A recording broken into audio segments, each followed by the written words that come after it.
Olá, boa noite a todos.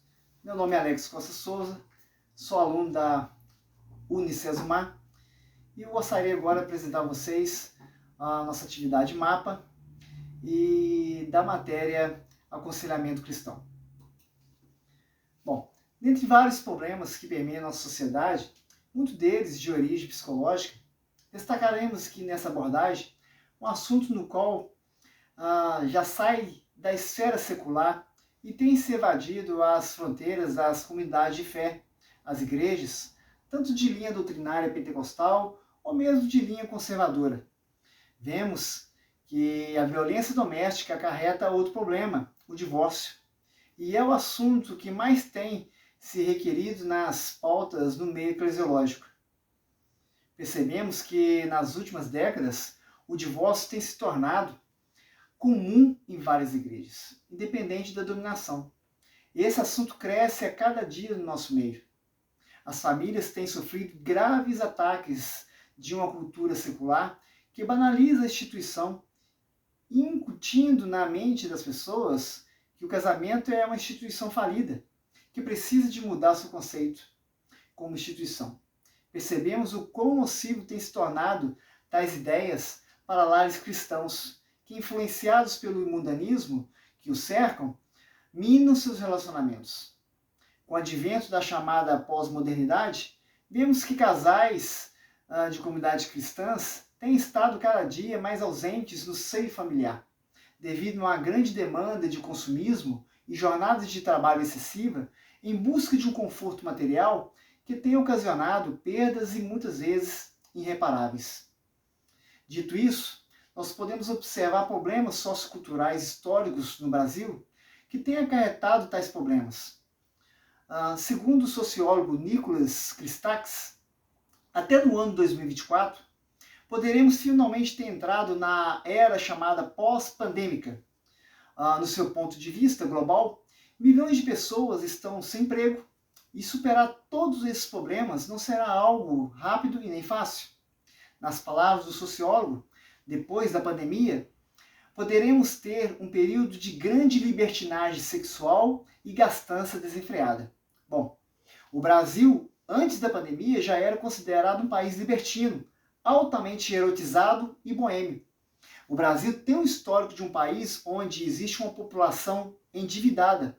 E essa fórmula desastrosa, onde a infidelidade é incentivada o tempo todo, juntamente com excesso de gastos, tendo como consequência o desgaste emocional entre casais, que muitas das vezes acarreta em violência doméstica, tanto verbal e quanto física, dando por fim a ruptura da família.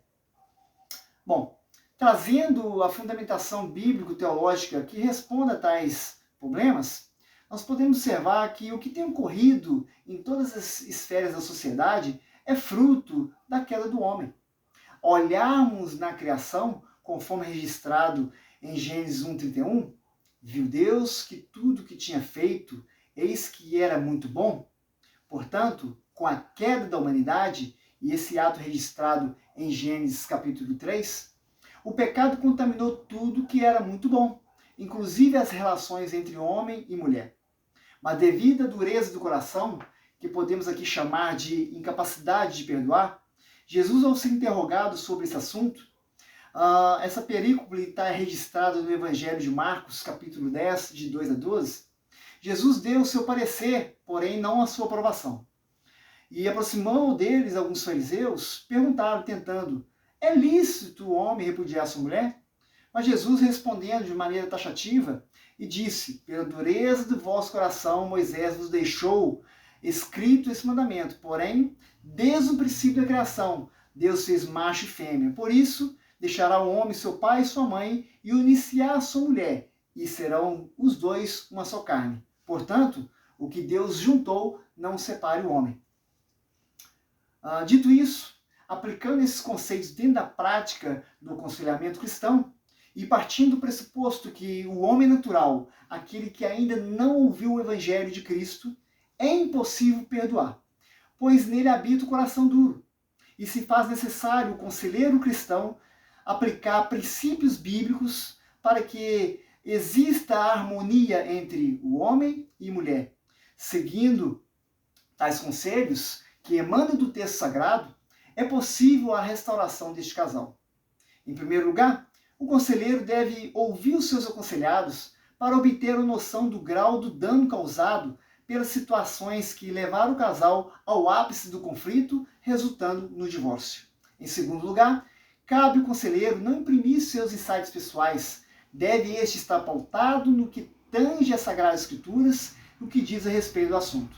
Em terceiro lugar, o conselheiro deve mostrar para o casal em conflito seus papéis dentro da família, mostrando o homem que ele deve executar o sacerdócio do lar, amando sua mulher com amor sacrificial e assim como Jesus fez pela igreja. Igualmente, a mulher deve respeitar o marido, assim como a igreja se submete a Cristo.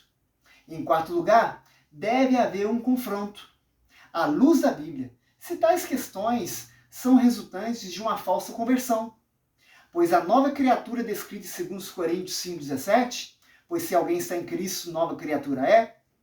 É importante mostrar para o casal conflitante que, uma vez nascidos de novo, algumas virtudes devem aparecer em suas vidas, como está escrito em Gálatas 5:22. Mas o fruto do Espírito é amor, paz, gozo, longanimidade, benignidade, bondade, fé, mansidão e temperança. Possibilidades no âmbito comunitário para a resolução dessas demandas?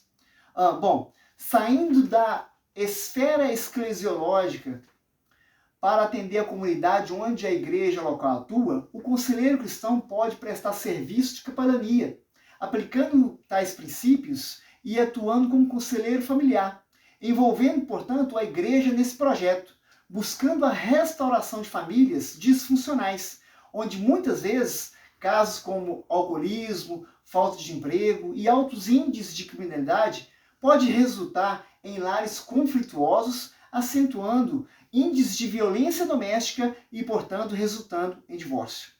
Importante ao conselheiro cristão, juntamente com sua igreja, promover eventos relevantes que abordem esses assuntos de forma lúdica e tendo um olhar evangelístico, pois sabemos que o Evangelho tem o poder de restaurar tais vidas, família e toda uma comunidade. Concluindo, vivemos em um século onde a inversão de valores morais e éticos tem sido adotado como novos conceitos da geração pós-moderna. Lamentavelmente, a consequência disso se mostra na degradação de vínculos familiares, conflitos resultantes da apatia relacional entre membros de uma família, casamentos sendo desfeitos e relacionamentos descartáveis. Tudo em nome de uma cultura hedonista, na qual busca a própria felicidade, onde pode custar a infelicidade do próximo. Nunca na história da humanidade amar o próximo tem sido tão complexo e desafiante como nesses dias. Enquanto a sociedade cria uma cultura avessa aos padrões de uma família tradicional, sadia, formadora de novos cidadãos, tais conceitos liberais têm se adentrado de forma sutil no contexto eclesiológico. Hoje, o conselheiro cristão tem uma grande missão de ouvir seus aconselhados, instruí-los na palavra de Deus, defendendo os princípios bíblicos e não negociando a fé com outras ideias que não se harmonizam com a palavra de Deus, e buscando na própria Sagrada Escritura respostas para sanar questões oriundas de uma sociedade doente que promove a cada dia libertinagem, promiscuidade, consequentemente a tragédia e a dissolução de um lar. E, portanto, concluindo, agradeço a todos pela atenção e uma boa noite a todos.